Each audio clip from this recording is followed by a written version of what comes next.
Hey everyone, hope you're doing well. This is my second SOT journey video. I am approximately 2 weeks post Borrelia SOT, 1 week post Bartonella SOT, and less than a day post Babesia SOT. So, just to cut to the chase, I'll quickly go over the symptoms that have popped up and disappeared in the last week.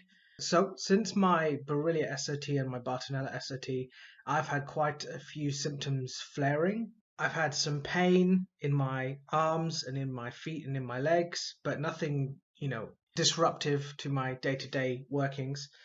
I've had fatigue, I've had headaches, but again, nothing that's been really sort of, debilitating. Since my Bartonella SOT, I've had like an increasing flare of my Bartonella symptoms. Now, strangely enough, I'm glad I didn't make this video yesterday because my Bartonella symptoms really flared last night and yesterday. So about 2 days ago, I started having an increasing number of sort of twitching episodes, like muscles twitching and so on. And last night was really difficult.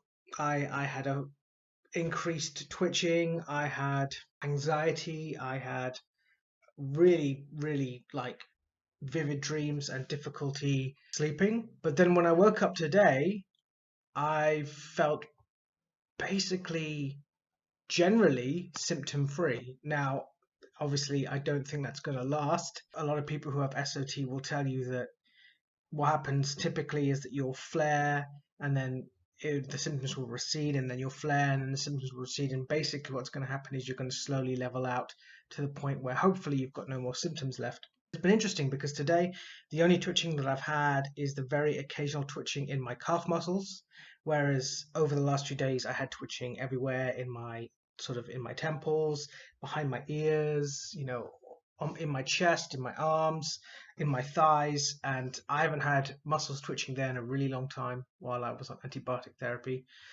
So it was interesting, and I won't lie, it made me feel kind of hopeless. It made me wonder if SOT was working, or if by coming off the antibiotics I was letting Bartonella multiply. But I just kept in mind things that I'd read on the SOT community pages, and that was that many people go through these flares as they slowly, progressively get better. So it was quite a night, but I'm still feeling hopeful. Um, Things that I would describe as Lyme symptoms are, I feel, are slowly leveling out. Um, it should be said though that as I went into SOT, my bacterial load was quite low. My last blood test for the three Bs, Borrelia, Bartonella, and Babesia, well, specifically um, Borrelia B, Babesia M, microti, and Bartonella H were all really low, just barely positive. So I feel like that has something to do with it. I went in with not very strong symptoms, and even though I'm flaring right now, the symptoms aren't that bad. And hopefully, what I'll see is a progressive trajectory upwards in my general condition. My Babesia symptoms were getting progressively worse. I was having greater instances of air hunger, like waking up feeling air hunger, or being woken from my sleep feeling air hunger, or having air hunger attacks as I was lying down. Headaches in the back of my head, dysphagia, but that makes sense to me because up until this morning I hadn't had my Babesia SOT. I've had it now, so I'm going to keep an eye on the symptoms for Babesia as they change and progress. One thing I have had pretty consistently since I started SOT is a pretty runny tummy, and if you're not English, basically that means diarrhea. I've had pretty consistent diarrhea with maybe a few days of solid bowel movements in between. So not pleasant, but again not debilitating, not like IBS levels, but just if I do need to go to the toilet, it's quite liquidy and so on. I apologize for talking about bowel movements on this video, but I wanna tell you all of my symptoms, warts and all, so it's as accurate a representation of what someone might go through while on SOT as possible. So yeah, that's just me checking in for week 2. My Lyme symptoms feel like they're slowly disappearing, but again, they could come back, in a flare. Up until yesterday, I would have said that my Bartonella symptoms were getting worse, which is interesting because I'd actually stopped antibiotics for a number of weeks before S.O.T, and my Bart symptoms weren't getting worse. But then after S.O.T, they slowly started to flare. Now, so little is known about this disease, or rather, so much is hard to predict about this disease that could have been my bacterial load getting worse, or getting higher. That could have been Bart being more active as it was dying off, or it could have been something else. But today, as I feel, basically, I haven't had any pain today. No headaches, no pain behind the eyes, no pain in any muscle group, arms, legs, feet, whatever. Even though I slept pretty poorly last night, I have no fatigue. I went to the clinic at 9 o'clock in the morning. It's now almost 4 o'clock, and I've been out more or less all day, walking around Gdansk Old Town and just having fun. I went to a restaurant, I had lunch, and I felt fine. No pain, no fatigue after eating, no fatigue now that I'm sitting here. It's a lovely day. Um, it helps me feel hopeful, and it helps me feel excited about what might happen next. I did have some questions in the previous video, so I'll quickly look through those and I'll answer those questions as much as possible and as detailed as possible. We have one question from Kieran. So the costs involved for S.O.T and the travel and the accommodation while I'm here. There are a few places that offer S.O.T, not very many in Europe as far as I'm aware, but quite a few in America. Now, the American costs, I believe, are between $2,000, $3,000, $4,000 per S.O.T infusion. The clinic here in Gdansk, St. Luke's, they do one S.O.T for 7,800 Polish zlotys, which works out to about 1,500, 600 pounds, or if you're working in dollars, $2,100. And that's obviously per S.O.T. So if you were to do Borrelia, Bartonella and Babesia, that would be 4,500 to 4,800 pounds. So you're looking in a ballpark figure of, let's say, 4.5 to 5,000 pounds. My flights here were with Ryanair, and if you're from Europe, you know that Ryanair is a budget airline carrier. If you book far enough in advance, the tickets are as cheap as £50 return. It's not an expensive, luxurious flight. If you're coming for a long time, you'll need to add luggage, which will increase the cost. So let's say between £50 and £100 for return flights from the UK to Gdansk. Accommodation is quite cheap. You can get a whole apartment, a whole Airbnb apartment to yourself for about £17, £18 a night.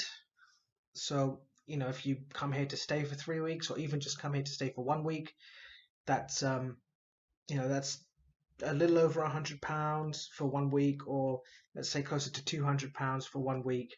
And so if you stay for 3 weeks, that's £600. Although you don't have to stay for 3 weeks straight. I decided to stay for 3 weeks straight because with COVID going on, no one's really sure if Poland will close its borders again to foreigners, or if the UK will suddenly impose a 2-week lockdown if you come from Poland. At the moment, there's nothing.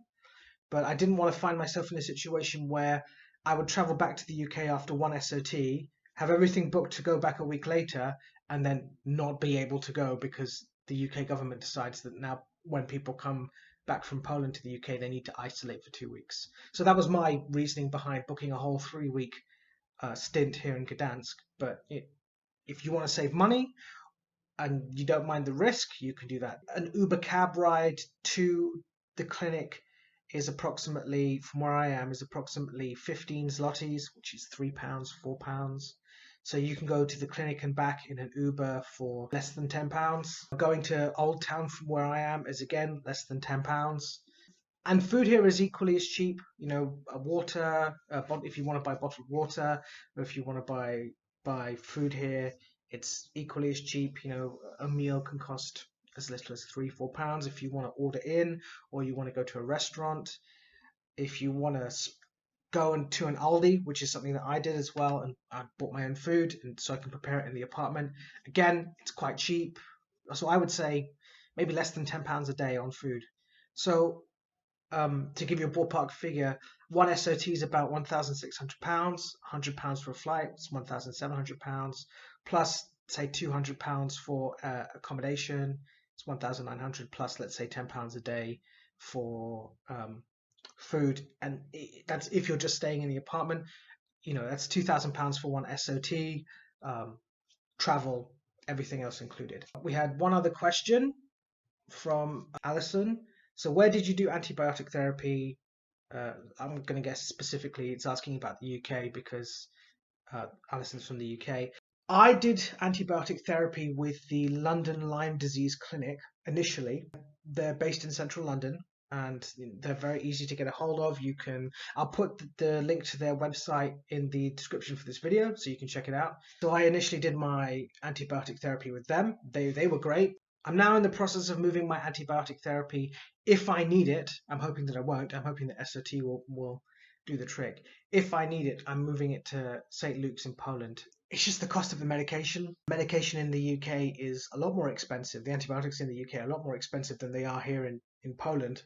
For example, cefuroxime, one of the main antibiotics I was on in the run-up to my S.O.T, given to me by the Lyme Disease Clinic UK, is about double the price if you buy it from the UK. And that's not just, from the Lyme Disease Clinic London itself, but most UK pharmacies, it's the same price. I paid about £200 for a month's worth of cefuroxime, rifampicin, and Immunovir.